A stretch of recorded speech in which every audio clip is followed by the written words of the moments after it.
آپ کی تذکیر سے ہی آگے پھر ہر کوئی مذکر بنے گا۔ یہ ایک درمیانی ایک بات تھی۔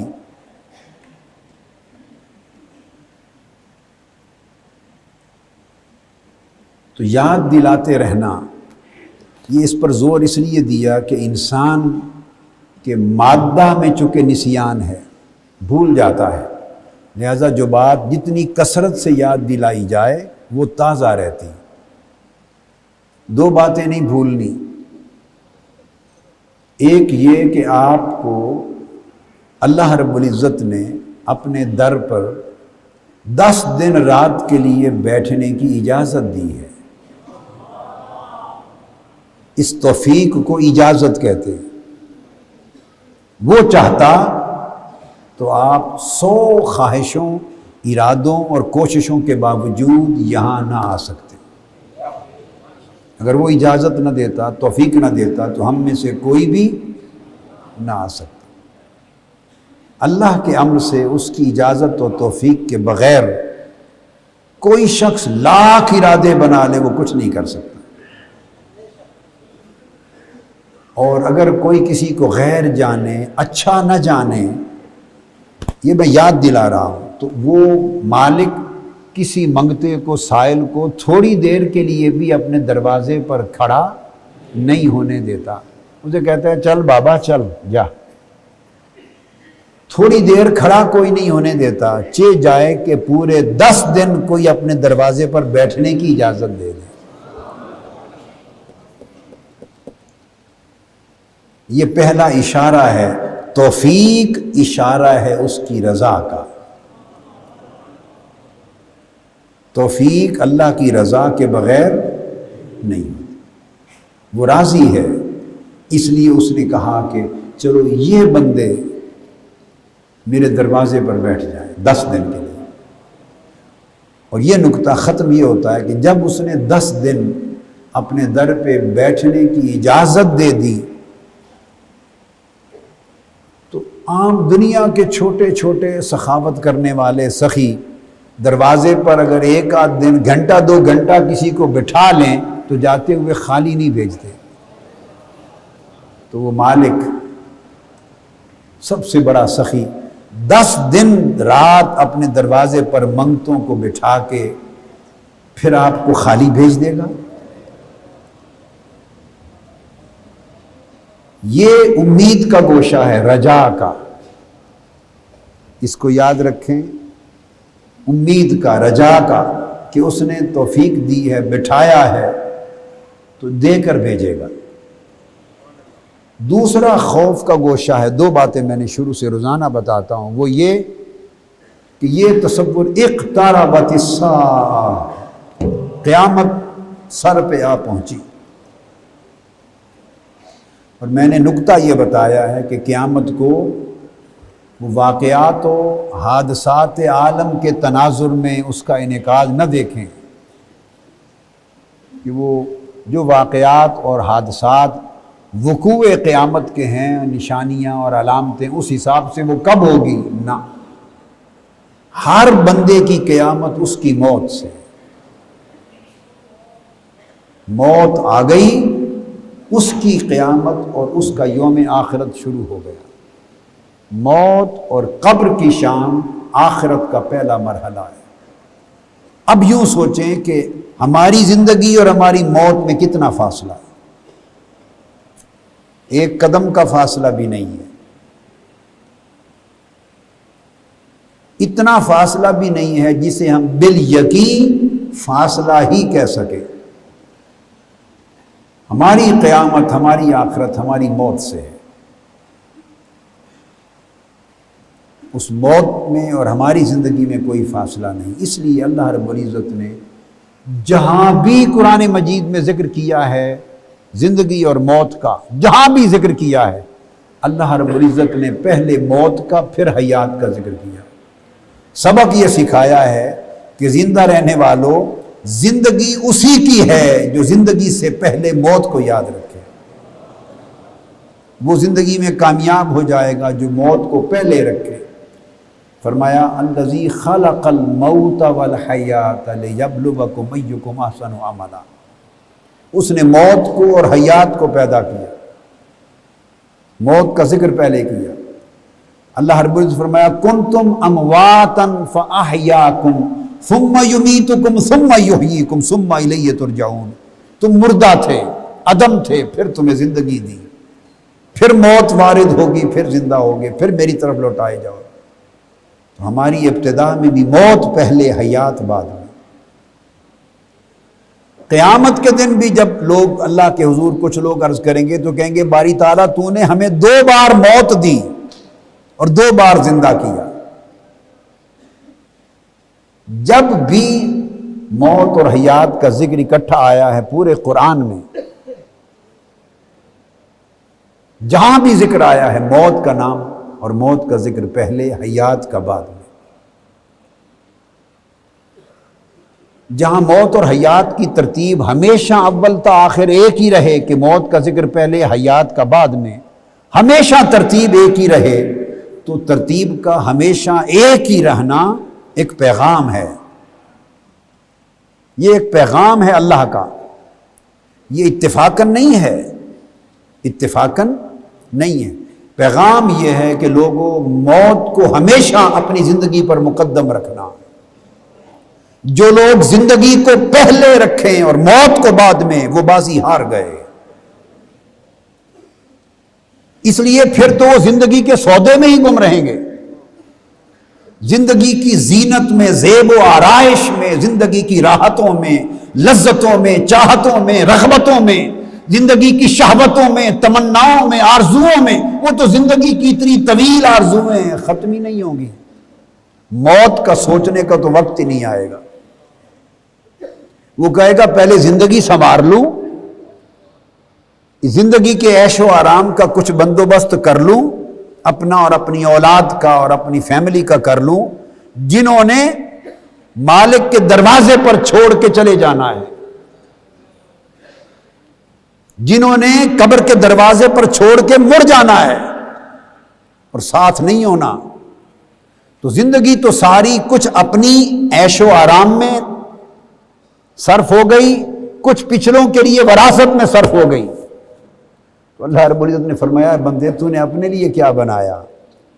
لہٰذا اگر اپنے لیے کچھ کمائی کرنی ہے تو اس کی سبیل یہ ہے کہ موت کو پہلے دیکھ، پہلے موت کا سامان کر، پھر زندگی کا سامان کر۔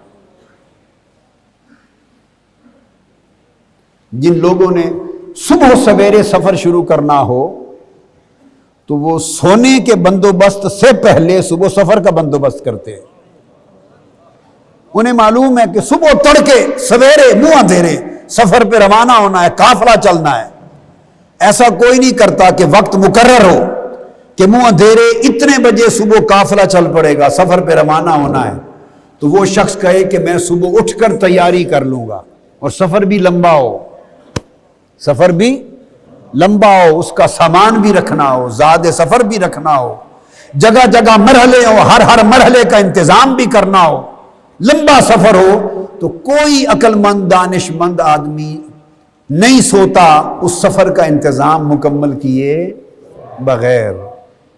تو لوگوں سونا زندگی ہے اور صبح سفر کے لیے جاگنا یہ موت ہے۔ موت سونا نہیں ہے۔ سونا اسے کہتے ہیں جب انسان پر غفلت طاری ہو جائے، جب اسے ہوش نہ رہے، جب اسے کوئی خبر نہ رہے، جب شعور نہ رہے، اس کو نیند کہتے ہیں۔ موت تو شعور لے آئے گی، موت تو ساری بے خبریاں ختم کر دے گی، موت تو جو آج نظر نہیں آ رہا سب کچھ دکھا دے گی۔ موت سے غفلت فکشفنا عنک غطاءک، موت سے تو سارے پردے اٹھ جائیں گے۔ تو جو پردے اٹھا دے وہ نیند ہے یا بیداری ہے؟ موت تو اصل بیداری ہے۔ یہ جو ہماری زندگی ہے یہ نیند ہے، اس لیے کہ اس میں غفلت کے پردے ہیں، بے خبری کے پردے ہیں۔ اس لیے ہماری ترجیحات آگے پیچھے ہو گئی ہیں۔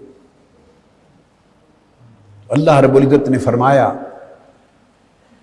کہ اگر اصل زندگی میں کامیابی چاہتے ہو تو موت کو پہلے رکھو، چونکہ اصل زندگی موت سے شروع ہونی ہے، یہ نہیں جس میں اب گزر رہے ہو۔ چونکہ اصل زندگی کی ابتدا موت ہے، اس لیے ہر جگہ موت کا نام پہلے لیا اور حیات کا نام بعد میں لیا۔ لِيَبْلُوَكُمْ أَيُّكُمْ أَحْسَنُ عَمَلًا، اور پہلا مرحلہ آ جائے گا موت سے۔ 5 دنوں میں تفصیل سے بات پہلے مرحلے تک برزخ تک ہو چکی۔ اب میں نے عرض کیا کہ قیامت کے دن جب آپ برزخ میں ہم جائیں گے، قبر میں جائیں گے، تو برزخ کی زندگی کی طوالت، قبر کی وسعت دیکھ کر اس دنیا کی وسعتیں بھول جائیں گی، اور ایمان والے قبر کی راحتوں کو دیکھ کر اس دنیا کی لذت اور عیش کو بھول جائیں گے، اور بد نصیب لوگ قبر کے عذاب کو دیکھ کر اس دنیا کی تکلیفوں اذیتوں کو بھول جائیں گے۔ وہ کہیں گے کاش اسی اذیت میں رہتے، وہ تو کچھ بھی نہ تھا۔ ہم نے اپنے آپ کو اس چھوٹے سے ساعتم من النہار، دن کے ایک چھوٹے سے لمحے کی اذیت سے بچنے کے لیے بڑی اذیت خرید لی۔ ہم نے ایک چھوٹے سے لمحے کی لذت اور راحت کے لیے اصل طویل اینڈلیس لذت اور راحت کھو دی۔ اسی طرح جب برزخ کا وقت ختم ہوگا، قبر کا دور، اور جس کو قیام الساعہ کہتے ہیں، وہ دن آئے گا،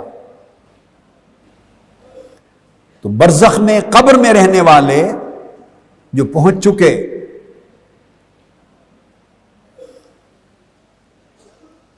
وہ اس پوری مدت حیات کو ایک لمحہ دیکھیں گے، اور جب قیامت کا دن ہوگا تو قیامت میں کھڑے ہونے کے بعد دنیا تو دنیا رہی، پوری برزخ کی طویل حیات کو بھی ایک لمحہ دیکھیں گے۔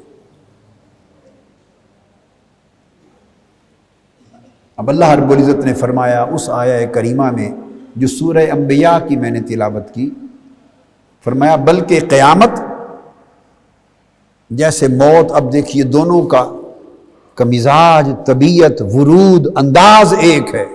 جیسے موت اچانک آ پہنچتی ہے اور ایک لمحہ نہیں دیتی بندے کو سنبھلنے کا، فرمایا قیامت بھی انہیں اچانک آ پہنچے گی اور انہیں بدحواس کر دے گی۔ سو وہ نہ تو اسے لوٹا دینے کی طاقت رکھتے ہوں گے اور نہ ہی انہیں کوئی مہلت دی جائے گی۔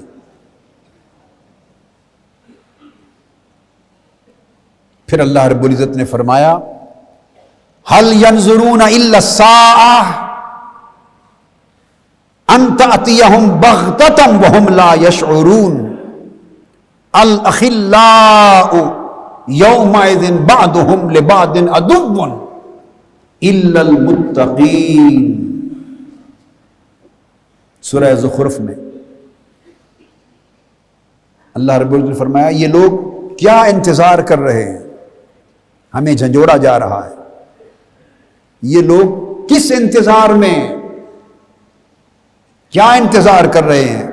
فرمایا بس یہی انتظار ہے کہ قیامت اچانک ان پر آ پہنچے، موت اچانک ان پر آ پہنچے، قیامت اچانک ان پر آ پہنچے اور انہیں خبر بھی نہ ہو۔ اور پھر ارشاد فرمایا انہیں نہ خبر ہو نہ شعور ہو، اور فرمایا کہ پھر سارے دوست اور احباب، سب دوست و احباب اس دن ایک دوسرے کے دشمن ہوں گے، یہ دوستیاں دشمنی میں بدل جائیں گی۔ دوست کیا دوست ہوگا؟ ماں باپ بھی اولاد سے لا تعلق ہو جائیں گے، اولاد ماں باپ سے لا تعلق ہوگی، شوہر بیوی کو دیکھ کے بھاگے گا، بیوی شوہر سے بھاگے گی، بھائی بھائی کو دیکھ کے بھاگے گا کہ کہیں تھوڑے سے عمل کی مجھ سے مانگ نہ کر لے۔ نفسا نفسی کا عالم ہوگا. وہ ایک وقت آئے گا میزان کا، ایک وقت آئے گا حساب کا، آگے آگے وہ مراحل آئیں گے. مرحلوں کی ترتیب یوں ہوگی کہ جب قیامت کا انعقاد ہوگا، بعث، لوگ اٹھ کھڑے ہوں گے قبر سے، تو اللہ تعالیٰ کی حضور پیشی ہوگی.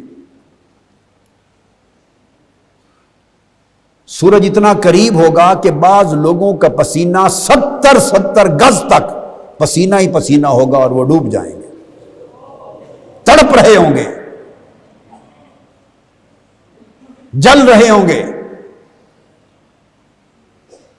اور جنہوں نے اللہ سے بے پرواہی کی تھی، جنہوں نے روز آخرت سے اپنی آنکھ چرائی تھی، غفلت میں دن گزارا تھا زندگی کا، ان کے ساتھ کیا ہوگا کہ ایک حدیث پاک میں آتا ہے کہ 300 سال تک کھڑے رہیں گے قبروں سے اٹھ کر، صرف انتظار کرتے ہوئے کہ اللہ تعالیٰ حساب شروع کرے.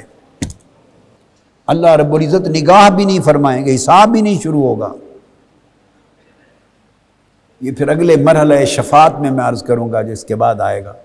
تب کل انبیاء کے پاس امتیں جائیں گی، اور آدم علیہ السلام سے لے کے عیسیٰ علیہ السلام تک کل انبیاء آقا علیہ السلام کی خدمت میں آئیں گے یہ عرض کرنے شفاعت عظمیٰ. اس کا باب بیان بعد میں آئے گا، عرض کرنے کہ یا رسول اللہ صلی اللہ علیہ وسلم آپ کی خدمت میں کل انبیاء اور امتیں یہ درخواست کرنے آئے ہیں کہ اللہ رب العزت سے درخواست کریں کہ حساب جلدی شروع فرما لیں.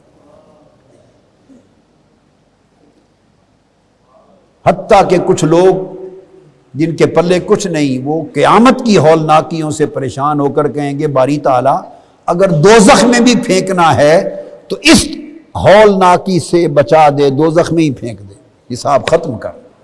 ہر لمحے پر ایک اذیت ہوگی. فرمایا یہ وہ دن ہوگا کہ جس دن دوست کام نہیں آئیں گے. یہ دوستیاں، یہ رشتے جن کی خاطر ہم پوری زندگی گنوا رہے ہیں، یہ صحبتیں، یہ مجلسیں، یہ سنگتیں قیامت کے دن دشمنیوں میں بدل جائیں گی. تو لوگوں، جس دوستی نے ایک لمحہ بھر میں قیامت کے دن دشمنی میں بدل جانا ہے، اس دوستی کو آج ہی آگ میں پھینک دو، آگ لگا دو. کیا کرنا ہے اس دوستی کا؟ وہ دوستی نہیں ہے جو قبر میں کام نہ آئے، جو قیامت کے دن کام نہ آئے. اللہ رب العزت نے فرمایا تمہاری سب دوستیاں، سنگتیں، رفاقتیں، سارے دوست و احباب صرف یہ نہیں کہ لا تعلق ہوں گے، دشمن بن جائیں گے. عدو، ایک دوسرے کے دشمن ہوں گے. باری تعالیٰ کوئی دوستی وہاں بھی کام آئے گی؟ تو اللہ رب العزت نے استثناء فرمایا، ہاں ایک دوستی اور سنگت و رفاقت ہے جو قیامت کے دن بھی کام آئے گی. فرمایا الا المتقین، وہ اللہ والوں کی دوستی، اہل اللہ کی دوستی، پرہیزگاروں کی دوستی، اللہ سے ڈرنے والوں کی دوستی، متقیوں کی دوستی، جن کے دل دنیا کی لذتوں سے، راحتوں سے، چاہتوں سے، شہوتوں سے، رغبتوں سے اچاٹ ہو گئے ہیں، ان کی دوستی. جو دنیا میں رہ کر آخرت کی سوچ رکھتے، وہ دوستی.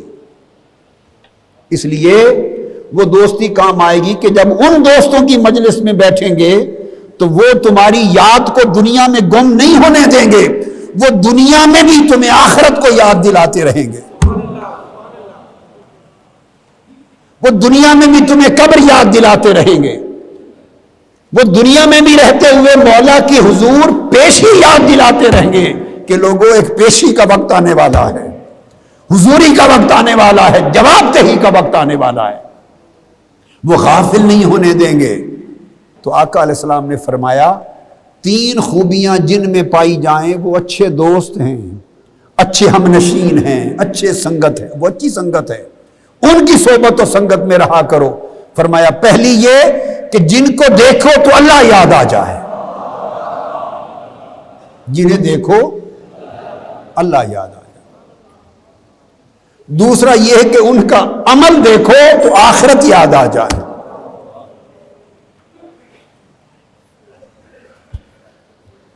عمل دیکھو تو آخرت یاد آ جائے.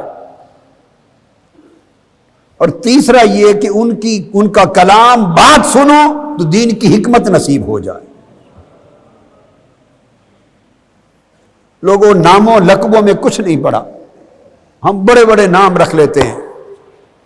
کوئی پیر کہلوا لے, کوئی مرید کہلوا لے.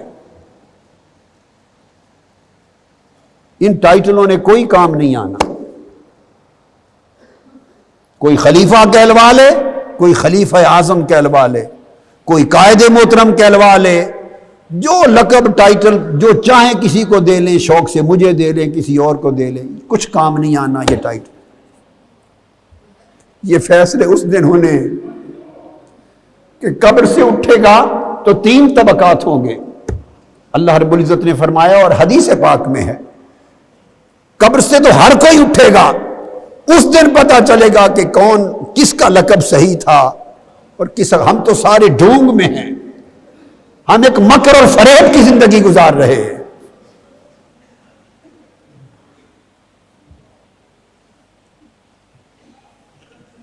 کچھ ہوں گے جو قبر سے اٹھتے ہی انہیں اللہ کے حضور سب نے دوڑنا ہے, پیش ہونا ہے. کچھ کو منہ کے بل, ان کی ٹانگیں پاؤں ان کا منہ بنا دیا جائے گا. آج ہم پاؤں کے بل چلتے ہیں نا سیدھا. قیامت کے دن جو بے عمل غافل, رب کو بھولے ہوئے, آخرت کو بھولے ہوئے, اللہ پاک فرمائے گا 300 سال ہو گئے مولا کھڑے ہوئے.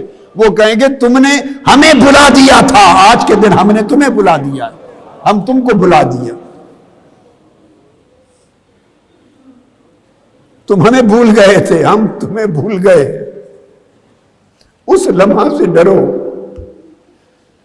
ڈرو اس لمحے سے کہ کہیں وہ ہم ہی نہ ہو جن کو مولا کہے کہ آج ہم نے تمہیں بھلا دیا ہے.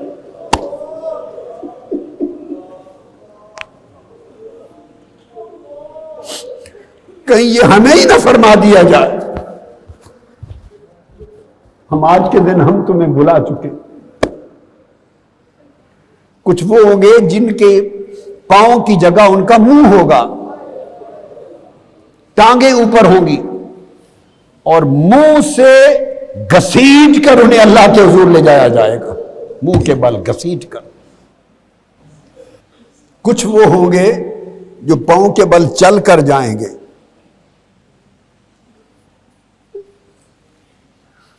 اور کچھ ایسے ہوں گے کہ وہ قبروں سے اٹھیں گے, ان کی قبروں کے ساتھ سواریاں کھڑی ہوں گی. قیامت کے دن انہیں سواریوں پر بٹھا کر تکریم اور عزت کے ساتھ لے جایا جائے گا. معلوم نہیں ہے کہ ہم کس زمرے میں آتے, ہم کس زمرے میں آتے.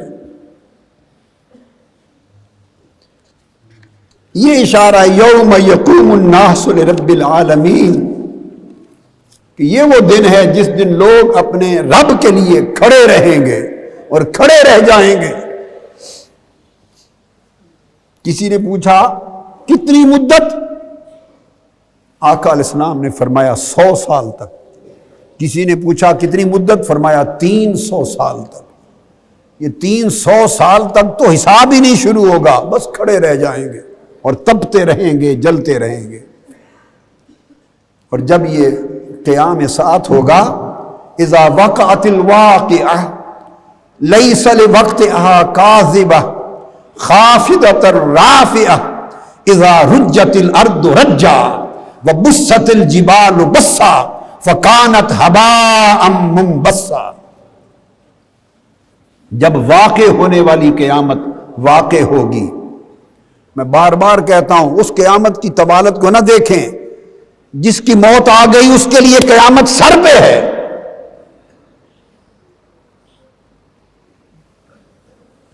اس کے واقع ہونے میں کوئی جھوٹ نہیں. اور قیامت خافضۃ رافعہ, کسی کو نیچا کر دے گی, کسی کو اونچا کر دے گی. یہ قیامت کی 2 شانیں ہیں. خافضۃ کسی کو نیچا کر دے گی قیامت، وہ فیصلے کا دن ہے، اور وہی قیامت رافعہ کسی کو اونچا کر دے گی۔ اللہ والے اسی لمحے سے ڈرتے رہتے تھے، معلوم نہیں ہم پر خافعہ کا ورود ہوتا ہے، خافضہ کا یا رافعہ کا ورود ہوتا ہے، کیونکہ ہمارے عمل، ہمارے اعمال اور ہمارے حال اس قابل نہیں کہ کوئی امید کر سکے۔ جب زمین کپ کپا کر شدید لرزنے لگے گی اور پہاڑ ٹوٹ کر ریزہ ریزہ ہو جائیں گے اور غبار بن کر منتشر ہو جائیں گے، اور فرمایا وَكَانَتِ الْجِبَالُ كَثِيبًا مَهِيلًا، پہاڑ بکھرتی ریت کے ٹیلے کی طرح بہہ جائیں گے۔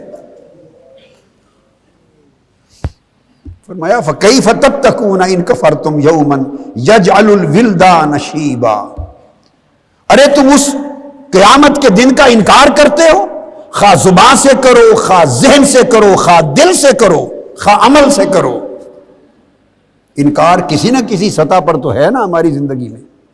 کافر ہے تو زبان سے کرتا ہے اور عقیدے سے کرتا ہے، اور مسلمان ہے، گناہگار ہے، فاسق ہے تو اپنے عمل سے کرتا ہے، یقین کی کمی کے ذریعے کرتا ہے۔ فرمایا اس دن کا انکار کرتے ہو، اس دن کے عذاب سے کیسے بچو گے جو بچوں کو یکلخت بوڑھا کر دے گا۔ بچے اس عذاب کی ہولناکیوں سے یکلخت بوڑھے ہو جائیں گے، اور آسمان اس دن کی شدت سے پھٹ جائیں گے۔ اس دن اللہ کا وعدہ پورا ہوگا۔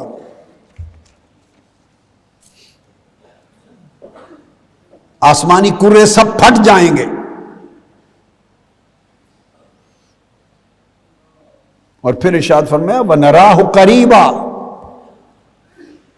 تمہیں دور نظر آتا ہے وہ دن، اللہ فرماتے ہم تو بہت قریب دیکھ رہے ہیں۔ اللہ فرما رہا ہے سورہ معارج میں وَنَرَاهُ قَرِيبًا، ارے غفلت میں پڑے ہوئے لوگوں، خواب غفلت میں سوئے ہوئے لوگوں، تمہیں بڑا دور نظر آ رہا ہے، نَرَاهُ قَرِيبًا، ہم تو بہت قریب دیکھ رہے ہیں۔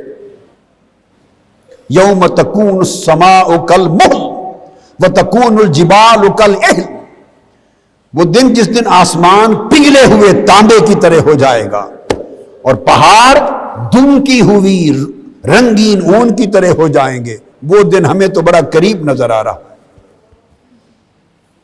اذا الشمس کورت واذا النجوم انکدرت واذا الجبال سیرت، اور سورج لپیٹ کر بے نور کر دیا جائے گا، ستارے اس دن کی شدت سے اپنی کہکشاؤں سے گر پڑیں گے، پہاڑ غبار بن کر فضا میں اڑا دیے جائیں گے، جلا دیے جائیں گے۔ پھر سورہ قیامہ میں وہ ساری کیفیتیں بیان کر کے آنکھیں چدیا جائیں گی، چاند بھی بے نور ہو جائے گا۔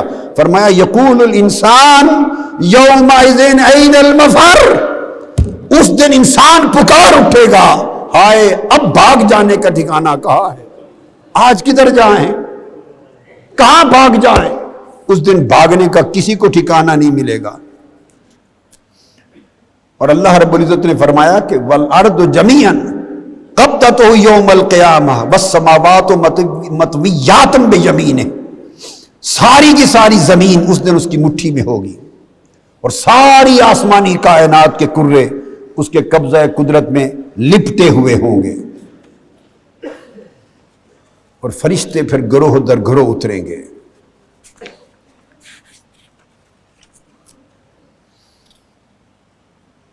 حضرت عبداللہ بن عمر رضی اللہ تعالیٰ عنہ روایت کرتے ہیں، اور حضرت مقداد رضی اللہ تعالیٰ عنہ کی روایت دونوں کو ملا کے صحیح مسلم، ترمذی، صحیح ابن حبان، مسند احمد بن حنبل اور طبرانی، مضمون اکٹھا بیان کر رہا ہوں کہ آقا علیہ السلام نے فرمایا کہ قیامت کے دن سورج بندوں کے اتنا قریب کر دیا جائے گا یہاں تک کہ وہ 1 میل یا 2 میل کی مسافت پر ہوگا۔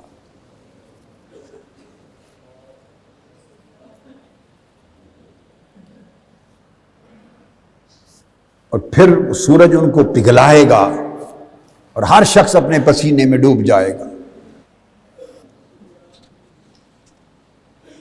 اس وقت اللہ رب العزت پوچھیں گے انا الملک این ملوک الارض،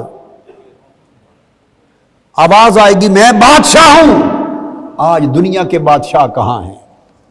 اپنی سلطنتوں پر، عمارتوں پر، حکومتوں پر گھمنڈ کرنے والے آج وہ کہاں ہیں؟ حقیقی بادشاہ میں ہوں۔ حضرت عبداللہ ابن عباس رضی اللہ تعالیٰ عنہ فرماتے ہیں سنن ترمذی میں، اور حاکم نے مستدرک میں روایت کیا، امام ابو یعلا نے مسند میں، کہ سیدنا ابو بکر صدیق رضی اللہ تعالیٰ عنہ نے ایک روز آقا علیہ السلام سے پوچھا یا رسول اللہ،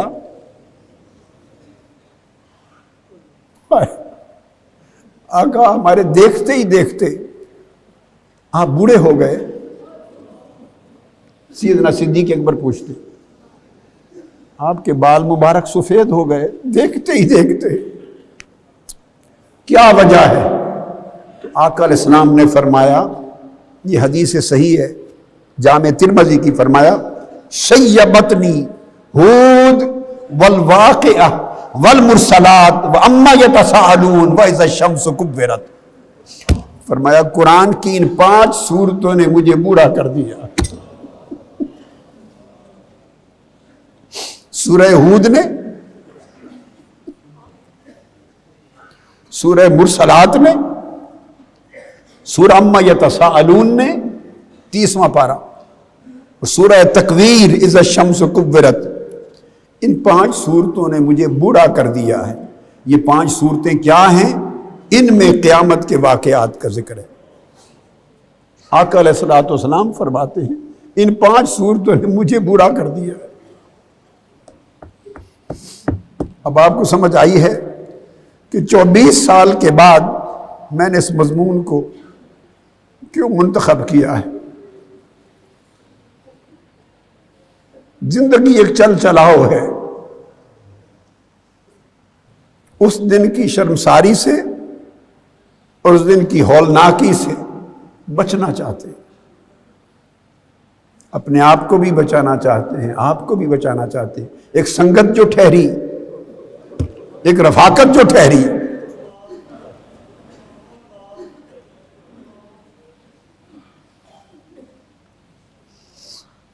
ابو سعید خدری رضی اللہ تعالیٰ عنہ بیان فرماتے ہیں کہ وہ قیامت کا دن، صحابہ نے پوچھا آقا اس کی طوالت کیا ہوگی؟ فرمایا 50,000 سال کا ایک دن ہوگا، اور جو بندہ مومن ہوگا، جو بندہ مومن ہوگا صالح، کون؟ جس نے زندگی آخرت کے لیے گزاری ہوگی۔ ایک تعریف چھوٹی سی ایک ہی جملے کی بتا دی، بندہ مومن کون ہے؟ جس نے زندگی مرنے کے لیے گزاری ہوگی، آخرت کے لیے گزاری ہوگی، دنیا کے لیے نہیں، آخرت کے لیے، وہ بندہ مومن ہوگا۔ آقا علیہ السلام نے فرمایا 50,000 سال کا دن، اور فرمایا قسم ہے مجھے اس رب کی، اس ذات کی جس کے قبضہ قدرت میں میری جان ہے، وہ بندہ مومن پر اتنا چھوٹا اور خفیف ہو جائے گا جتنی ایک وقت کی فرض نماز کی ادائیگی۔ جو فجر کی نماز پڑھتے ہیں یا عصر کی نماز پڑھتے ہیں، ایک وقت کی جو نماز فرض ہے صلاۃ المکتوبہ، اس کے ادا کرنے پر جتنا وقت لگتا ہے، بندہ مومن پر 50,000 سال کا دن اتنی جلدی سے گزر جائے گا۔ کسی کے لیے شدید ہوگا، کسی کے لیے خفیف ہوگا۔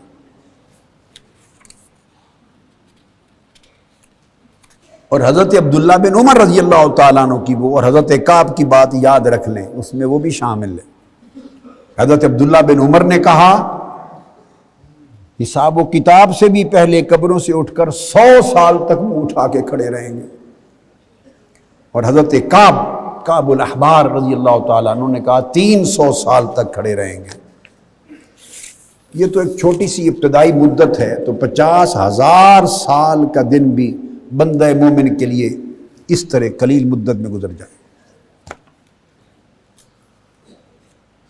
اور جب قبروں سے اٹھ کر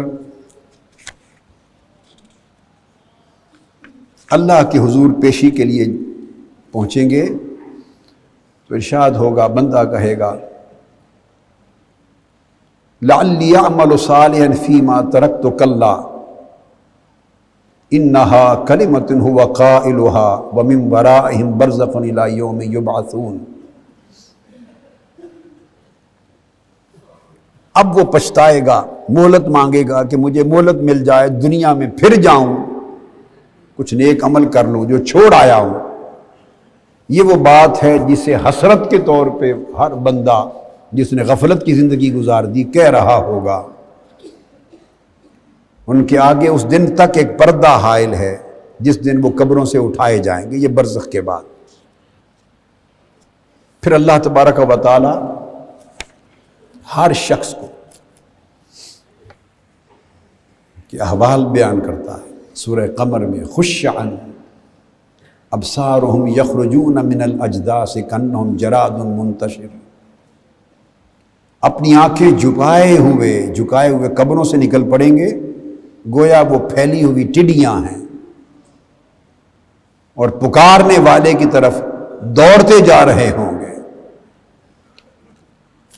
اللہ رب العزت نے فرمایا سورہ اسراء میں وَكُلَّ إِنسَانٍ أَلْزَمْنَاهُ طَائِرَهُ فِي عُنُقِهِ وَنُخْرِجُ لَهُ يَوْمَ الْقِيَامَةِ كِتَابًا يَلْقَهُ مَنْشُورًا اقرأ كِتَابَكَ كَفَى بِنَفْسِكَ الْيَوْمَ عَلَيْكَ حَسِيبًا۔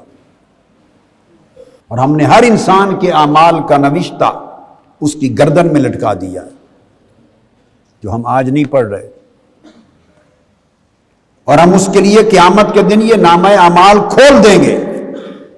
وہ اپنے سامنے اس وقت کھلا ہوا پائے گا اور کہا جائے گا اپنی کتاب اعمال پڑھ لے، آج تو اپنا حساب جانچنے کے لیے خود ہی کافی ہے۔ اللہ رب العزت نے فرمایا بعض لوگوں کا حال یہ ہوگا کہ ہم انہیں قیامت کے دن اونچے منہ اٹھائیں گے، وَنَحْشُرُهُمْ يَوْمَ الْقِيَامَةِ عَلَىٰ وُجُوهِهِمْ عُمْيًا وَبُكْمًا وَصُمًّا، قیامت کے دن اونچے منہ اٹھائیں گے اس حال میں کہ وہ اندھے ہوں گے، گونگے ہوں گے، بہرے ہوں گے، ان کا ٹھکانہ دوزخ ہوگا۔ اس دن لوگ یومئذ یصدر الناس اشتاتا لیروا اعمالهم، اس دن لوگ مختلف گروہ بن کر جدا جدا حالتوں کے ساتھ نکلیں گے تاکہ ان کے اعمال دکھائے جائیں۔ مہطعین مقنعی رؤوسہم لا یرتد الیہم طرفہم وافئدتہم ہواء، سورہ ابراہیم۔ اور وہ لوگ میدان حشر کی طرف قبر سے اٹھ کر اپنا سر اٹھائے ہوئے دوڑتے جا رہے ہوں گے، اس حال میں کہ ان کی پلکیں بھی نہیں جھپکیں گی اور ان کے دل سکت سے خالی ہو رہے ہوں گے۔ حضرت عائشہ صدیقہ رضی اللہ تعالیٰ عنہ نے فرمایا، صحیح بخاری کتاب الرقاق میں اور صحیح مسلم کتاب الجنہ، بخاری مسلم میں اور نسائی میں اور حاکم میں، حضرت عائشہ صدیقہ رضی اللہ تعالیٰ عنہ نے فرمایا کہ آقا علیہ السلام نے فرمایا کہ جب قبر سے اٹھیں گے قیامت کے دن تو فرمایا لوگوں سن لو، تمہارا حشر اس حالت میں ہوگا کہ تم ننگے پیر ننگے جسم ہوگے، کپڑا بھی نہیں ہوگا تن پر۔ فرمایا جس حال میں تم پیدا ہوئے تھے ننگے پیر ننگے جسم تمہیں قبروں سے اٹھایا جائے گا۔ اور صحیح بخاری اور مسلم میں وہی متفق علیہ حدیث ابو ہریرہ رضی اللہ تعالیٰ عنہ روایت کرتے ہیں کہ حشر قیامت کے دن لوگوں کا حشر 3 طریقوں پر ہوگا، جو میں نے بات کر دی، 3 طریقوں پر، 3 گروہ ہوں گے، ایک رغبت رکھنے والے اور اللہ سے ڈرنے والے، دوسرا ان لوگوں کو ہوگا جو اونٹوں پر اور سواریوں پر سوار ہوں گے، اور تیسرا گروہ وہ جو اونھے منہ کے بل گھسیٹے جائیں گے اور دوزخ کی آگ انہیں اکٹھا کر کے اپنی لپیٹ میں لے لے گی۔ آقا علیہ السلام نے فرمایا اس بات کی وضاحت کرتے ہوئے کہ قیامت کے دن لوگ 3 حالتوں میں اٹھائے جائیں گے۔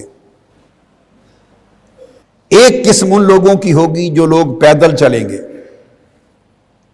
دوسری قسم ان لوگوں کی ہوگی جنہیں سواریاں دی جائیں گی، وہ قیامت کا دن بھی سواریوں پر جائیں، خافضۃ رافعہ، وہ قیامت کا دن جن لوگوں نے زندگی اللہ کے خوف سے گزاری ہوگی، اللہ کے لیے گزاری ہوگی، احوال اور اعمال کی اصلاح کر کے گزاری ہوگی، اور زندگی آخرت کے لیے گزاری ہوگی، اللہ کا بندہ بن کر گزاری ہوگی۔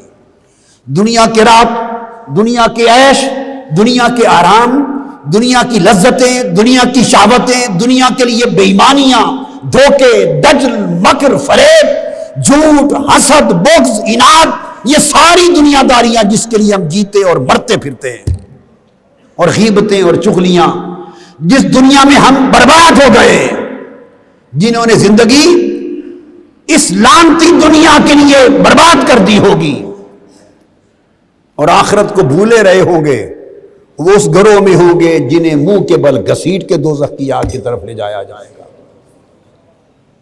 جو لوگ بین بین زندگی گزاریں گے، ننگے پیر ننگے بدن، اپنے پاؤں کے بل حواس باختہ دوڑے جا رہے ہوں گے، اور وہ کریم اتنا کریم ہے جو اس دنیا میں اس کا بن کے رہا ہوگا، جو دنیا میں رہ کر دنیا کا نہ ہوگا، جس نے رات کے آرام تج کر دیے ہوں گے، جس نے راتوں کو مسلح کے پیٹھ پر سواری کرنا سیکھی ہوگی، جس نے اپنی جبین کو سجدوں کی لذت دی ہوگی، جس کی آنکھیں اس مولا کی یاد میں آخرت کے خوف میں برستی ہوں گی، جس کا دل عشق خود محمد مصطفیٰ میں تڑپتا ہوگا، جس کی زبان میٹھی ہوگی، اخلاق اچھا ہوگا، عبادت اچھی ہوگی، معاملہ اچھا ہوگا، جس کی زندگی کا ایک ایک لمحہ اللہ اور اللہ کے رسول کی تابعداری میں گزرا ہوگا، بدل کر گزرا ہوگا، اس کو اس بات کا مول ملے گا قیامت کے دن۔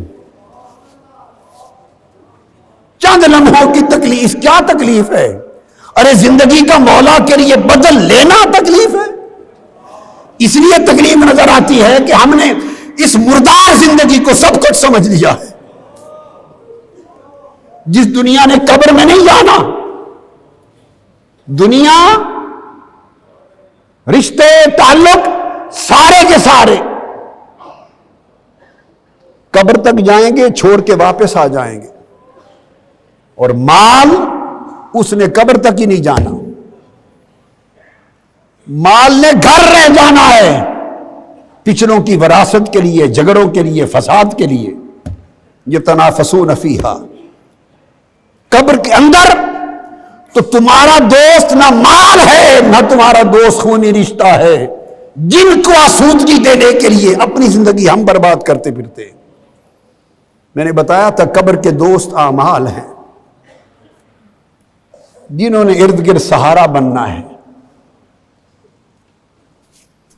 اور اس لاج رکھنے والے کا دیکھو کہ جو دیکھے گا کہ اس نے زندگی میری خاطر آخرت کے لیے، آخرت کی یاد میں گزاری، وہ قیامت کا دن جو ہر ایک کے کانپنے کا دن ہے، نفسا نفسی کا دن ہے، اس دن اس کے کرم کا عالم دیکھیے کہ جنہوں نے زندگی آخرت کے لیے گزاری ہوگی، اللہ کے لیے گزاری ہوگی، اپنے اخلاق، عادات، اطوار، طرز زندگی، رسم رواج، زندگی کا ایک ایک گوشہ مولا اور مولا کے محبوب کی طرز پر ان کی منشا رضا کے مطابق گزارا ہوگا، ان کی لاج کیسے رکھے گا؟ وہ قبروں سے اٹھیں گے اس ہولناک دن میں تو سواریاں کھڑی ہوں گی ان کے ساتھ، ملائکہ لگامیں پکڑ کے کھڑے ہوں گے، قیامت کی نورانی سواریاں، جنت کی سواریاں ہوں گی، انہیں حکم ہوگا کہ آپ لوگوں کے لیے آج قیامت کے دن بھی سواریاں ہیں، ان کے لیے قیامت کے دن نور کے ٹیلے ہوں گے، ان کے لیے ممبر بچھائے جائیں گے، تم یہاں بیٹھو، ممبروں پر بیٹھو، تم نے زندگی میری خاطر گزاری تھی، تم دنیا میں رہ کر دنیا کو بھولے ہوئے تھے، تم نے دنیا میں رہ کر دنیا کو اپنے اندر سے نکال دیا تھا۔ کسی کو احادیث کی کثرت ہے، کسی کو مولا فرمائے گا عرش پر حساب کے وقت ان کو میرے سامنے ان کی کرسیاں لگا دو تاکہ مجھے تکیں، کسی کو عرش کے اپنے دائیں جانب بٹھائے گا، کسی کو بائیں جانب، کسی کو سامنے بٹھائے گا، کسی کو عرش کا سایہ دے گا، ان کو سائے میں لے لو،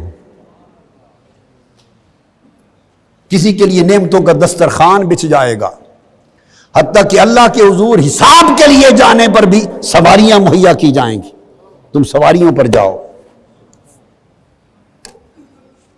تو آقا نے فرمایا 3 قسمیں ہوں گی، جامع ترمذی اور پر بخاری اور مسلم بھی بتا دی میں نے۔ ایک وہ جو لوگ پیدل چل کے جائیں گے، ایک وہ جو سواریوں پر لے جائے جائیں گے، ایک وہ جو لوگ چہروں کے بل گھسیٹے جائیں گے۔ صحابہ نے پوچھا یا رسول اللہ چہروں کے بل کیسے چلیں گے؟ فرمایا جس رب نے تمہیں پاؤں کے بل چلنے کی قدرت دے دی وہ چہروں کے بل بھی چلا کے دکھا دے گا۔ اور میں نے بتایا کہ اگر آج اس زندگی کو آخرت کے سپرد کر دیں، اس زندگی کو مولا کے لیے کر دیں، رات اور دن بدل دیں، وہ یہ تو نہیں کہتا، نہ میں کہہ رہا ہوں کہ ساری رات ہی مصلی پر کھڑے رہیں، نہیں، چند لمحے آدھا گھنٹہ ہی کھڑے ہو جائیں، گھنٹہ ہی ہو جائیں، جتنی توفیق ملے، مگر رات کے اندھیرے میں جب کوئی نہیں ہوتا اور دوست کی ملاقات کا وقت ہوتا ہے، اس وقت مصلی سے دوستی کر لو، اس وقت اسے منانے کے لیے آخرت کے خوف میں، اس کی محبت میں کچھ آنسو گرا لیا کرو، اور دن یہ جو ظلم کی زندگی ہے اس سے تائب ہو جاؤ، جھوٹ کی، مکر کی، دھوکہ بازی کی، دجل کی، فریب کی۔ تو نتیجہ کیا ہوگا؟ تو حدیث پاک میں ہے کہ عبداللہ بن عمر رضی اللہ تعالیٰ عنہ روایت کرتے ہیں کہ جس دن قربات، ہولناکیاں، اذیتیں، تباہ کاریاں، ہلاکتیں انتہا پر ہوں گی قیامت کے دن، اور کئیوں کو لگام آگ کی دی جا رہی ہوگی، تو پوچھا گیا قیل لہ فأین المؤمن، یا رسول اللہ اس دن مومن کہاں ہوگا؟ اللہ کا وفادار بندہ۔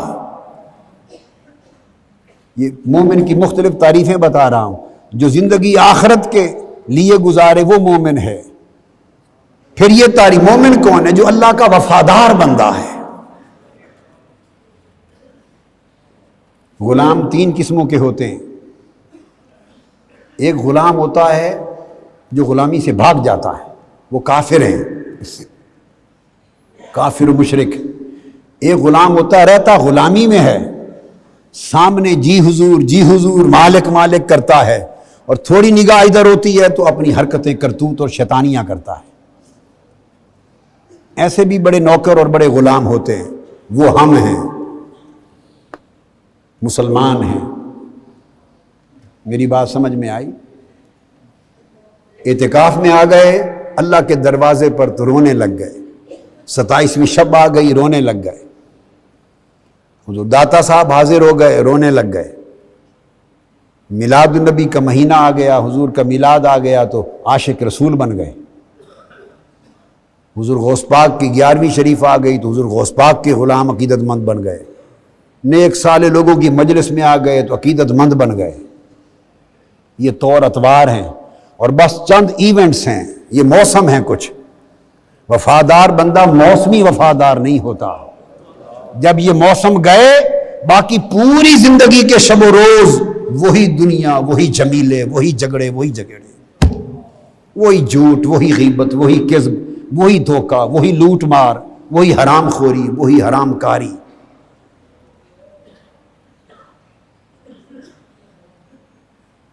جو خالی چہرہ بھی حضور کے چہرے جیسے نہ کر سکے، اس کی بقایا وفاداری کیا ہے؟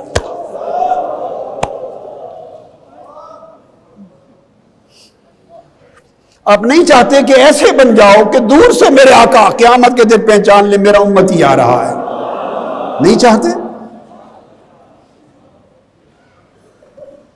تو آقا علیہ السلام نے سے پوچھا گیا آقا تو مومن، تو تیسرا وہ غلام ہوتا ہے جو مالک سامنے ہو یا پشت پیچھے ہو، مالک کا وفادار رہتا ہے، مالک کا وفادار رہتا ہے۔ اللہ کی عزت کی قسم، اور میرا کوئی مقصود نہیں ہے، فقط ایک ہے، مالک کا وفادار بنانا چاہتا ہوں، بس وفادار بنانا چاہتا ہوں۔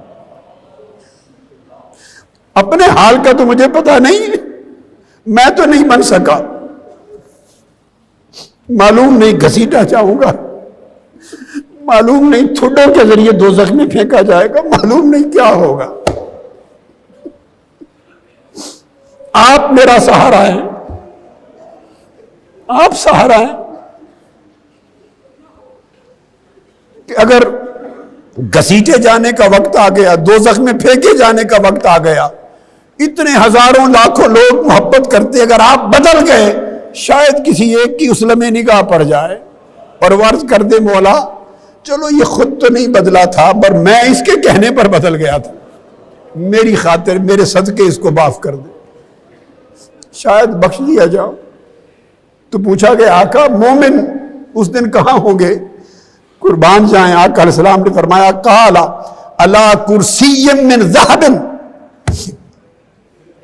فرمایا سونے کی کرسیوں پر بیٹھے ہوں گے اور ان کے اوپر بادلوں کا سایہ ہوگا، بادلوں کا سایہ ہوگا اور قیامت کی تپش سے محفوظ ہوں گے۔ کوئی مومن مرد اور مومن عورت جو وفادار ہے مولا کی، اسے قیامت کی تپش کی لو بھی نہیں لگے گی۔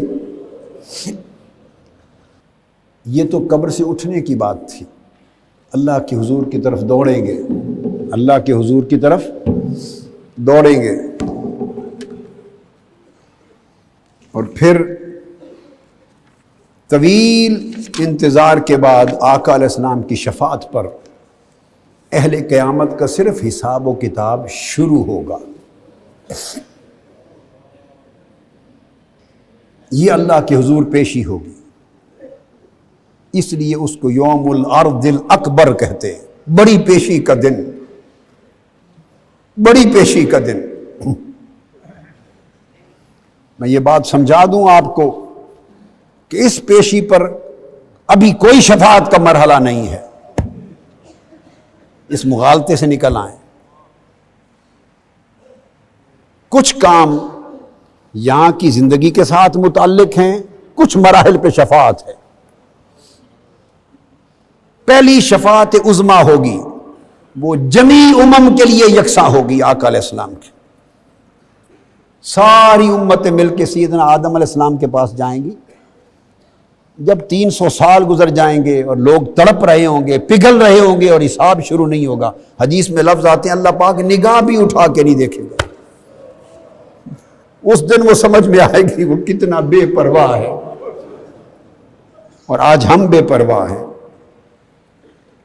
تو آدم علیہ السلام سے عرض کریں گے تمام امتیں مل کے کہ آپ شفاعت کریں، پہلے نبی ہیں، وہ کہیں گے آج میری مجال بھی نہیں ہے، اذهبوا الی غیری۔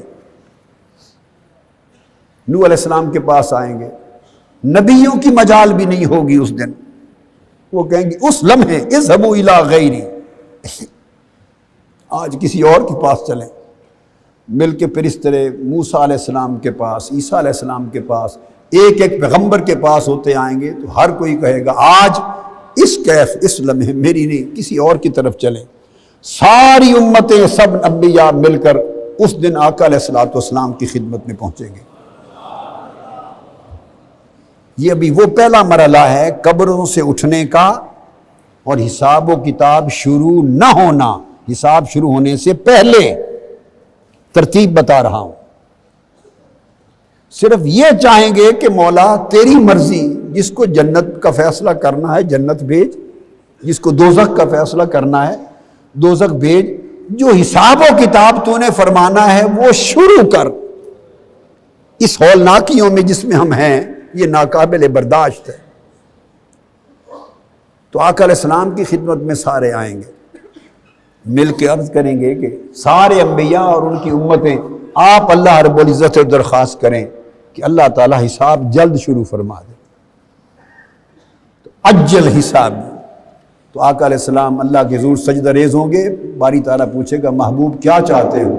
تو پہلی شفاعت جس کو شفاعت عظمیٰ کہتے ہیں، شفاعت کبریٰ کہتے ہیں، بڑی شفاعت، وہ اس لیے کہتے ہیں کہ آدم علیہ السلام سے لے کر قیامت تک سب امتوں کے لیے ہوگی، اور وہ صرف آقا علیہ السلام کو نصیب ہے۔ وہ شفاعت کبریٰ کا حق تنہا تاجدار کائنات صلی اللہ علیہ وآلہ وسلم کا۔ عرض کریں گے باری تعالیٰ ان کا حساب جلد فرما، تب حساب شروع ہوگا۔ تو حساب شروع ہوگا، اور یہ حساب پھر اللہ رب العزت کے حضور پھر ایک ایک پائی کا حساب ہوگا، جسم کا ایک ایک عضو گواہ بن جائے گا، آپ کے جسم کے اعضاء بولیں گے۔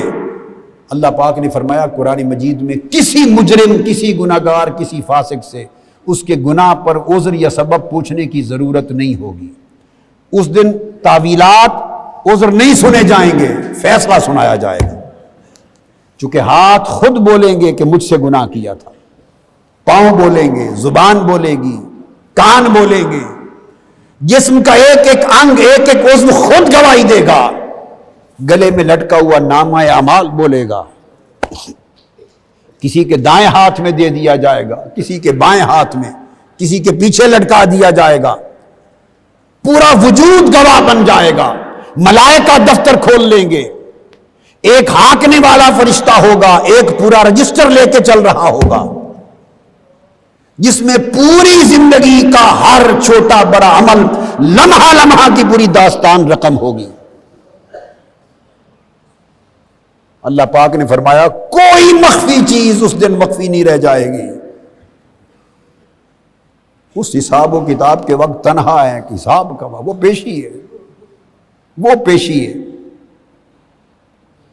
اس پیشی سے فارغ ہوں گے، اور یہ پیشی شفاعت عظمیٰ کے ذریعے شروع ہوگی۔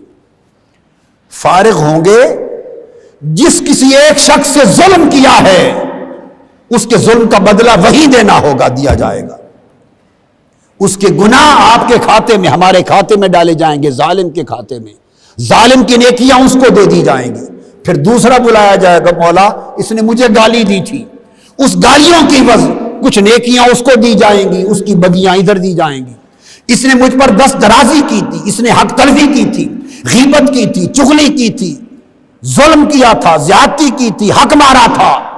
الغرض جو زیادتی جس شخص کے ساتھ کی گئی ہوگی، ایک ایک شخص کا اس دن بدلہ چکایا جائے گا، نیکیاں گن گن کے ایک ایک عمل کے حساب سے دی جاتی رہیں گی، اس کی بدیاں ادھر ایڈ ہوتی رہیں گی۔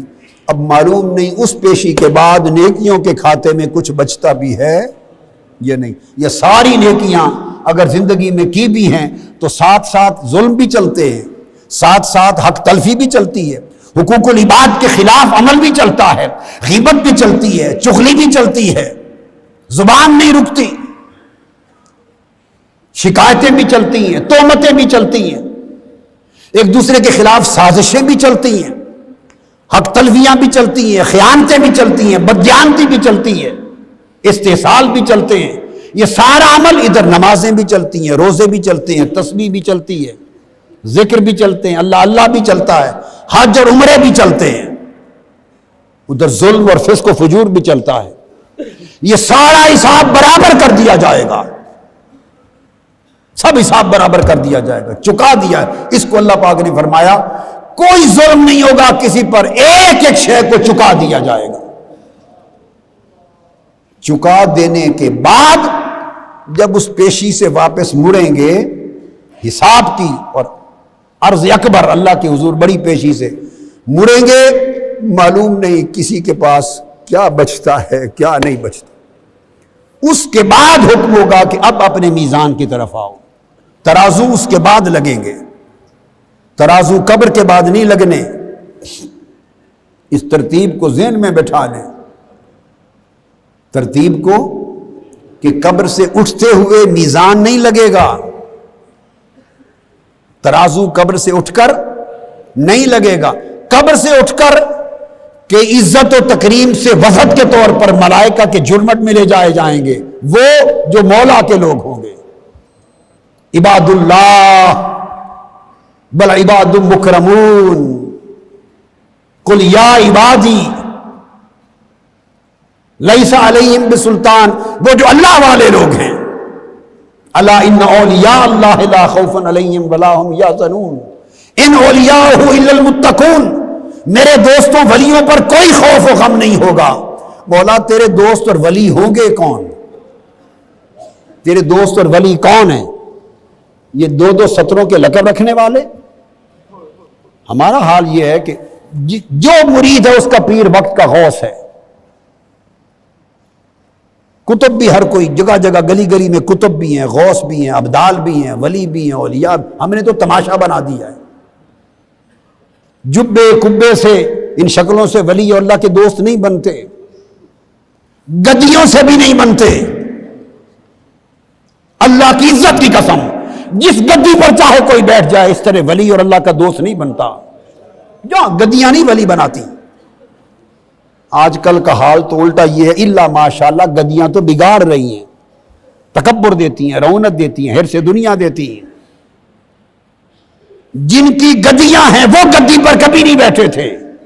ہائے ہائے ہائے ہائے ہائے ہائے، ہم کس سودے میں پڑ گئے؟ جن کی گدیاں ہم نے بنا رکھی ہیں وہ گدیوں پر نہیں بیٹھے تھے، وہ تو تھر تھر کانپتے تھے. وہ تو مسلح پر کھڑے ہو کے ان کی آنسوؤں کی برسات رہتی تھی.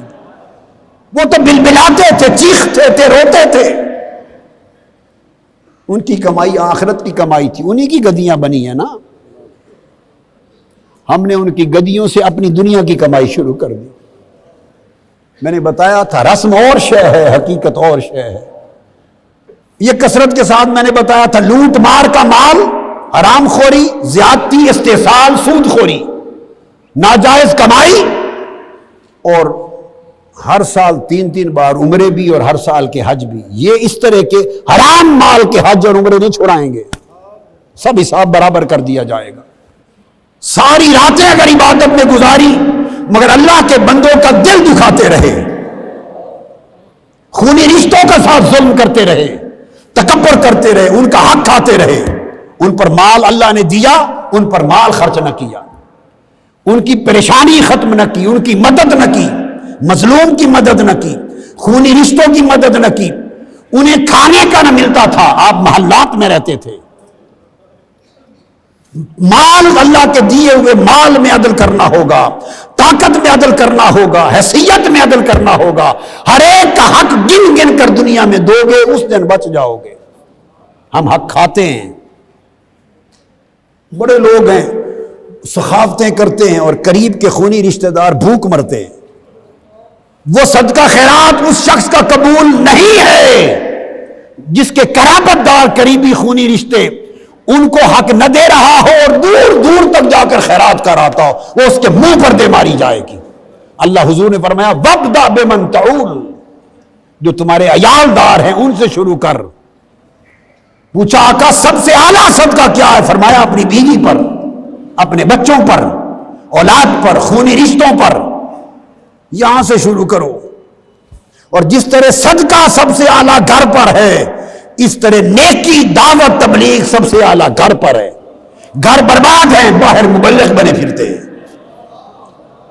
گھر شیطان کی نظر ہیں، ٹی وی، ڈرامے، فلمیں، ناچ گانے، میک اپ، بے حیائی، عریانی، لباس تباہ ہے، برباد ہیں.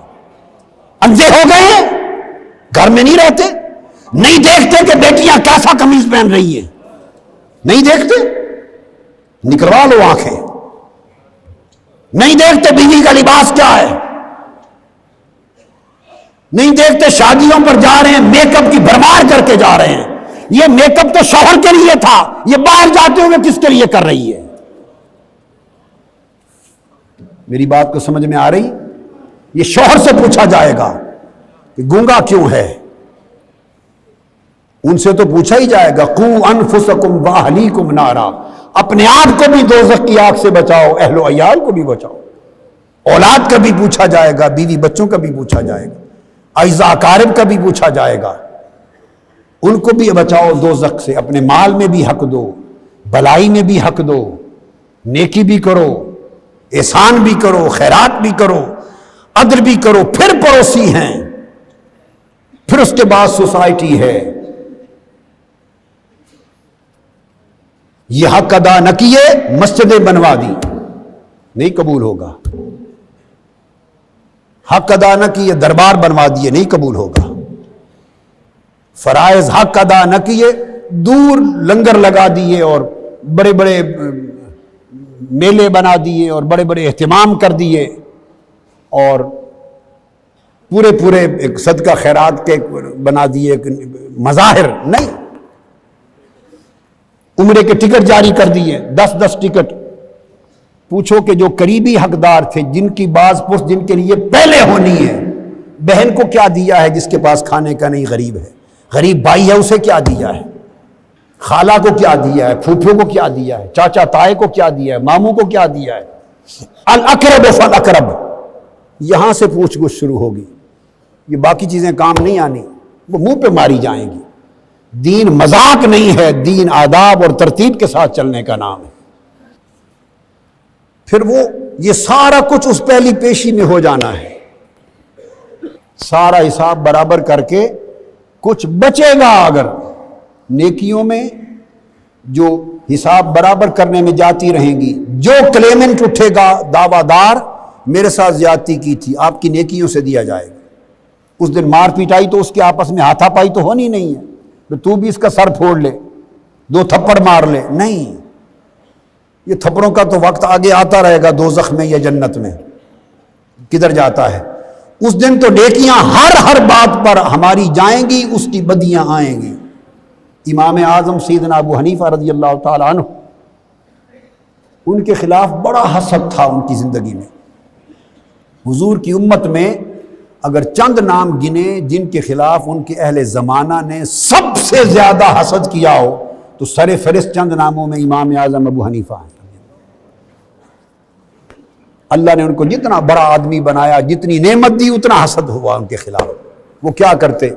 لوگ مجلسوں میں بیٹھتے تو ان کے خلاف چغلی کرتے، غیبت کرتے، الزام لگاتے، تہمت لگاتے، برا بھلا کہتے۔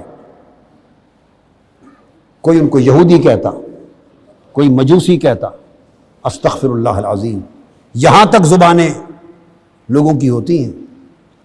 جس سے سنتے کہ اس نے میرے خلاف بات خبر پہنچ گئی تو آپ کچھ پھل یا کوئی مٹھائی یا کوئی کھانا، کوئی چیز تحفے تحائف پیسے بنا کر اس کے گھر بھجواتے۔ وہ پوچھتا شرمسار ہو کر کہ میں نے تو ان کو گالی دی تھی، برا بھلا کہا تھا، تو یہ شکریہ بھجوایا ہے، ساتھ شکریہ کہا ہے۔ وہ پوچھتا کس بات کا؟ انہوں نے کہا کہ تو نے، میرے پاس عمل کم تھے، تو نے اپنے عمل اور نیکیاں مجھے دے دی۔ یہ جو غیبت چغلی کرتے ہو، تم نے اپنے عمل اپنی نیکیاں مجھے دے دی، مفت میں نیکیاں دی، اتنا احسان کیا مجھ پر، اس کا شکریہ ادا کرنا۔ آپ تصور نہیں کر سکتے کہ دن میں اتنی نیکیاں کماتے نہیں جتنی برباد کرتے۔ یہ سارا حساب کتاب اس پہلی ایک پیشی پر ہو جانا ہے۔ جب اس پیشی سے فارغ ہوں گے اور کچھ بچے گا، اور بدیوں، برائیوں اور گناہوں کی پنڈ، اس کے بوجھ جو اور لوگوں کے بھی جن سے زیادتیاں ہوئی تھی زندگی میں، سارے اٹھا کر گناہوں کے بوجھ اور بدیاں اور نیکیاں ساری دے گلا کر جب واپس ہٹیں گے تو اس وقت اس کے لیے میزان لگے گا اور صحف کھلیں گے۔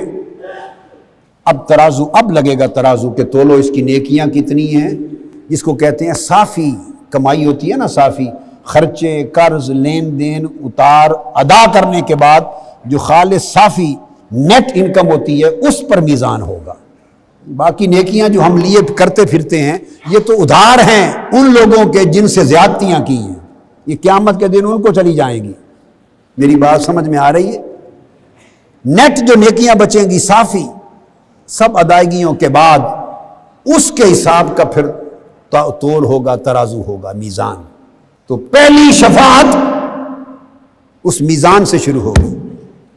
شفاعت کبریٰ تمام امتوں کے لیے پہلے ہو چکی، اب اس میزان سے، اب وہاں سے آگے کچھ کسی نے اگر کچھ کر رکھا ہے، میں نے عرض کیا یہاں تک عمل کی داستان تھی، آگے عمل بھی چلے گا اور اب نسبت اور محبت بھی کام آئے گی اور تعلق بھی کام آئے گا۔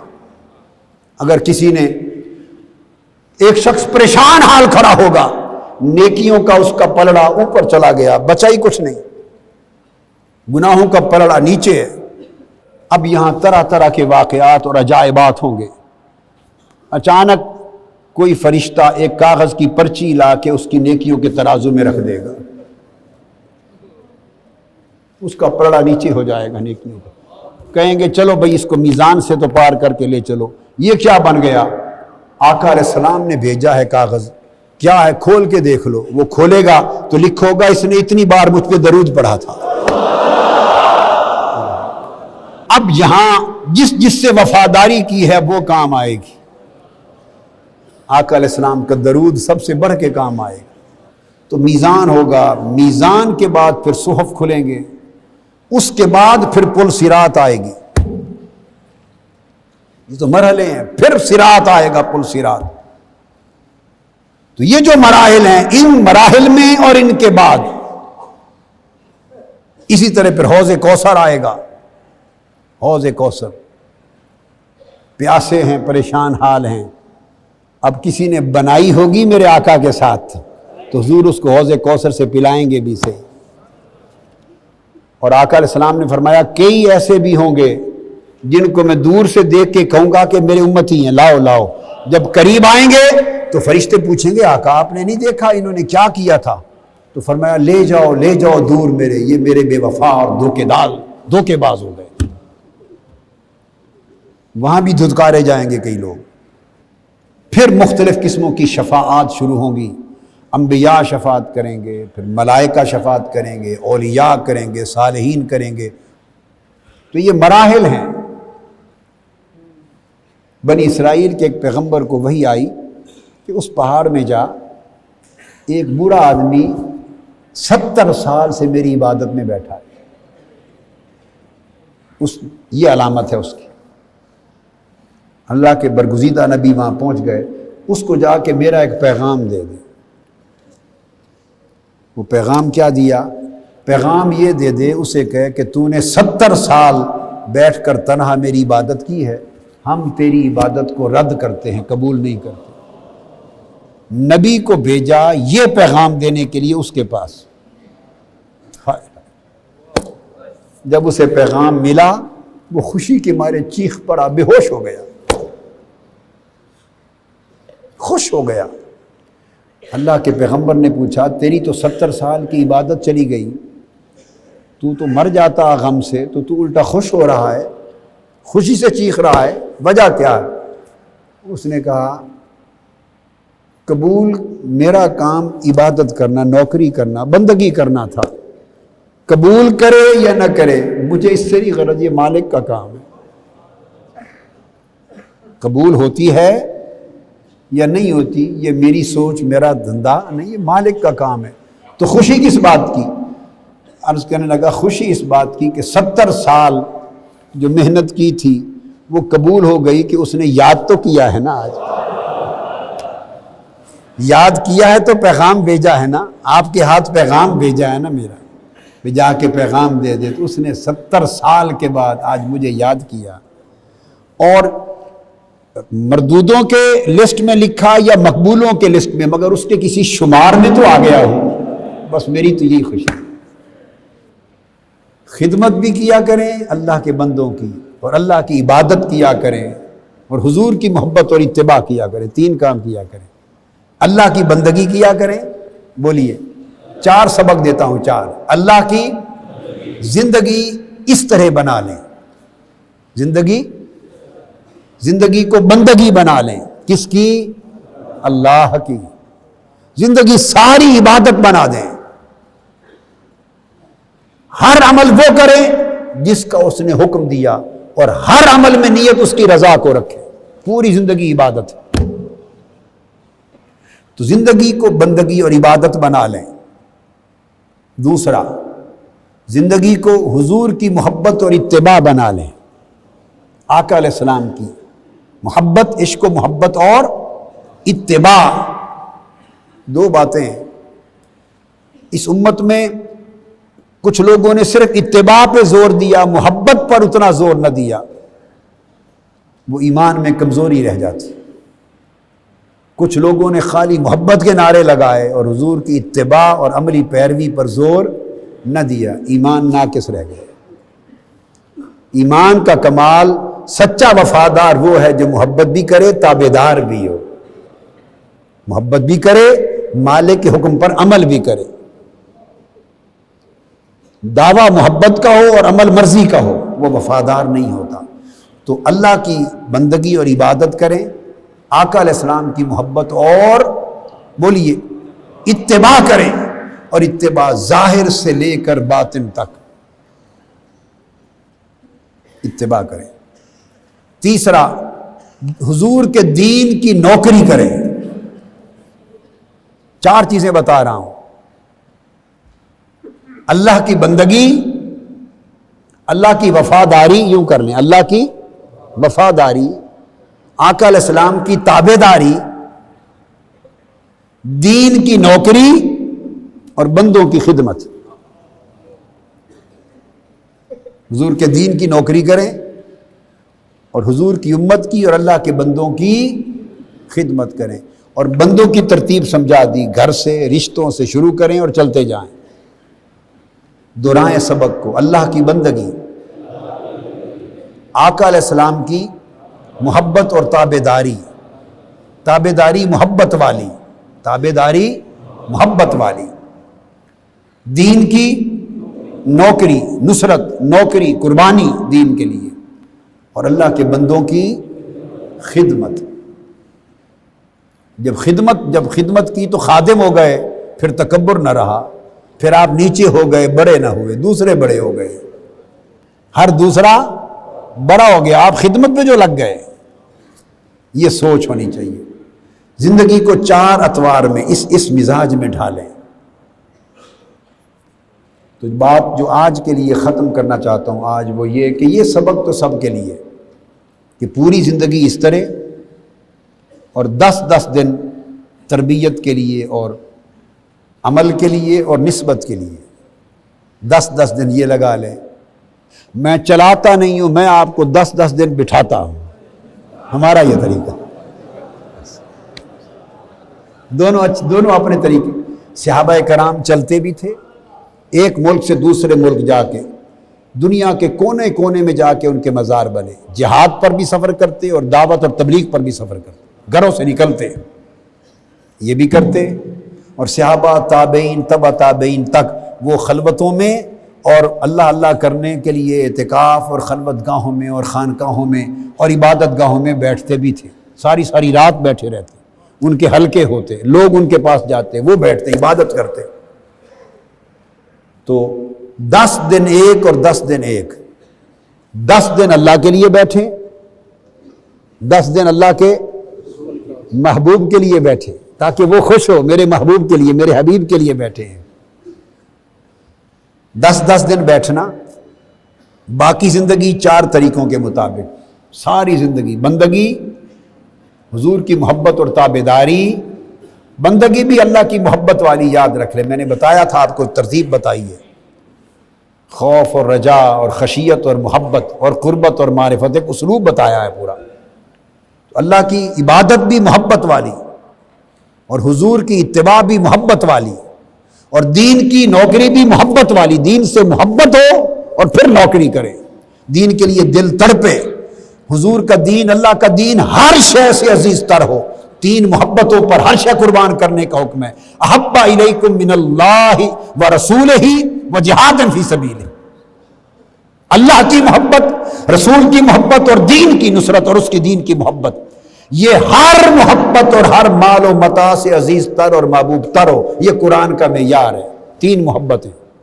اور چوتھی چیز بتائی، مخلوق کی خدمت، دعوت دیں، یہ بھی خدمت ہے، بھولے ہوئے کو راہ دکھائیں، یہ بھی خدمت ہے، پیغام پہنچائیں کیسٹ کی شکل میں، کتاب کی شکل میں، قرآن کی شکل میں، حدیث کی شکل میں، جو جس کی صلاحیت ہے پیغام پہنچائیں، دعوت دیں، راہ پر لگائیں، مدد کریں، اپنی جگہ اس کو دیں، 1000 لاکھ طریقے ہیں خدمت کے، اس کا آرام، اپنا آرام اس کے لیے قربان کر دیں، ہر طریق سے خدمت کریں، دوسرے کا بھلا سوچیں۔ تو 4 اصول، باقی زندگی اس طرز پہ گزاریں، یہ ہر ایک کے لیے ہے، یہ بولیے، اتنا حق ہے کہ میں ایک بات کہہ دوں، چونکہ تیسرے میں نے خود رعایت دے دی، چونکہ پوری زندگی کو بدلنا ہے، لہذا میں نے کہا آپ کا وعدہ یہ کہ توبہ اور پختہ عزم اور ارادہ کر لینے کا وعدہ، اور بدلنے کی ابتدا کسی نہ کسی حد سے ابتدا ہو جائے. میں اس وعدے میں احتیاط لی ہے. اسی طرح ہے نا, 2 کا پکا وعدہ ہو گیا ہے, 10 دن, ٹھیک ہے, یہ سب کے لیے. اب یہ بتائیں, اب اس کی اجازت دیتے ہیں کہ جو یہ 3 باتیں کلیتاً نہ مانے. پہلی 2 تو میں ابری بات جو کہہ رہا ہوں وہ سب کے لیے نہیں, پہلی 2 تو آپ کے لیے تھی, پہلی 2.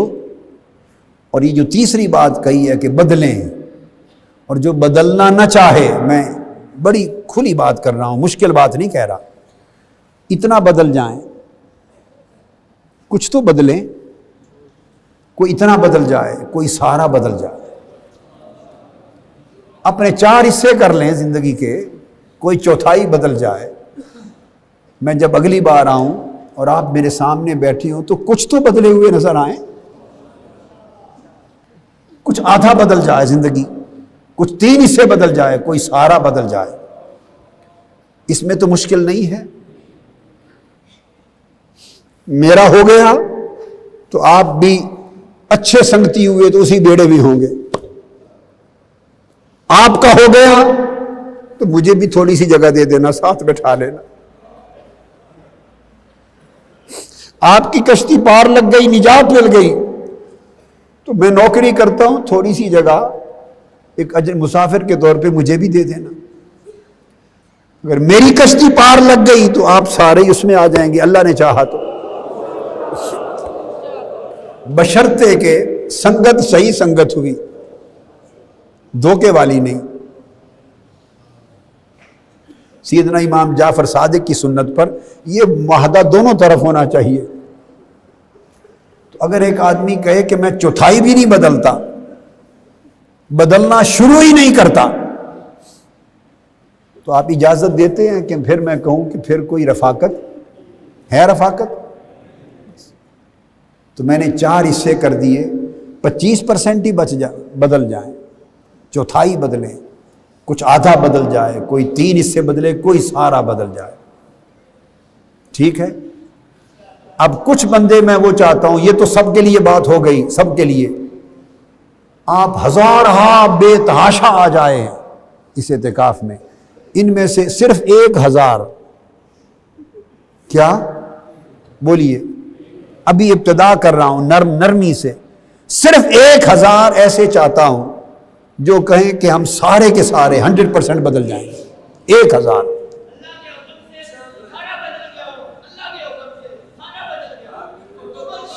میں آؤں, میری بات سمجھیں, ایسے 1000 ایسے ہوں کہ ان کے چہرے بھی حضور کی سنت کی طرح لگے,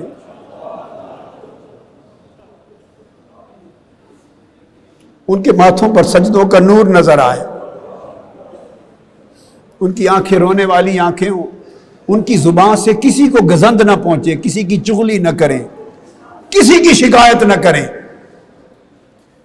ان کے ہاتھ ان کی زندگی سے کسی کو تکلیف نہ پہنچے, اذیت نہ پہنچے, معاف کرنے والے ہوں, سخی ہوں, خوش اخلاق ہوں, اضافی عبادتیں کریں, پنجگانہ نماز کے بھی علاوہ کو نفل پڑھیں, تلاوت روز کی کریں, لوگوں کے حق ادا کریں, کچھ وقت نکالیں دین کی نوکری کا, رات کو جاگیں.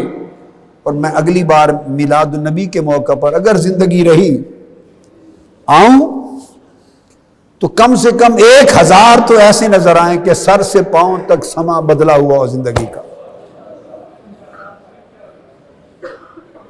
میں بہت تھوڑے درجے سے شروع کیا ہے, پھر آپ بڑھاتے چلے جائیں, اور باقی جو رہ گئے ان کے لیے کہا کوئی 3 حصے بدل جائے, کوئی آدھا بدل جائے, کوئی چوتھائی بدل جائے, کوئی تہائی بدل جائے, کچھ نہ کچھ بدلے. ویلی نہ رہو, کچھ کرتی رہو, خالی بھانڈا کچھ نہ کچھ ڈالتے رہے. بدلنے کا آغاز کریں اور اس آواز کو کبھی نہ بھولیں, اقتربت الساعہ, موت کی گھڑی. میں ساتھ کو موت کی گھڑی آپ کو سمجھانے کے لیے کہتا ہوں, وہ قریب آ پہنچی, کسی وقت بلاوا آئے گا اور پھر فرصت نہیں ہوگی. اس لیے اب فرصت اور مہلت کی بات نہ سوچیں, اب فوری بدل جانے کی بات سوچیں. اللہ تبارک و تعالی، اور خاص طور پہ دعوت کا کام کرنے والے تنظیموں کے اندر ذمہ داران مختلف اضلاع شہروں صوبوں سے آئے ہیں، جو اس مشن کے نمائندگان ہیں، جو دعوت کا کام کرتے ہیں، دین کی دعوت دیتے ہیں، حلقات کرتے ہیں، خطاب کرتے ہیں، لوگوں کو بات سمجھاتے ہیں، وہ تو نمونہ بنے، وہ نمونہ بنے کہ وہ چلتے پھرتے لوگ ان کو دیکھیں تو دیکھ کر کہیں اللہ والے آئے ہیں، بس صالحین آئے ہیں، ان کو سنیں تو کہیں اللہ والوں کی زبان میں کیا مٹھاس ہے، معاملہ کریں تو کہیں کتنے رقیق القلب ہیں، کتنے ایماندار ہیں، کتنے دیانتدار ہیں، کتنے خدمت گزار ہیں۔ جیسے جیسے قریب ہوں نور نکھرتا جائے، اور زبان میں، عمل میں، آواز میں، بات چیت میں سختی، کرختی، کڑواہٹ نہ رہے۔ اللہ تبارک و تعالی ہم سب کے حال پہ کرم فرما دے۔ وما علینا الا البلاغ۔ شیخ الاسلام ڈاکٹر محمد طاہر القادری کے آفیشیل یوٹیوب چینل کو سبسکرائب کریں اور بیل آئیکن کلک کریں۔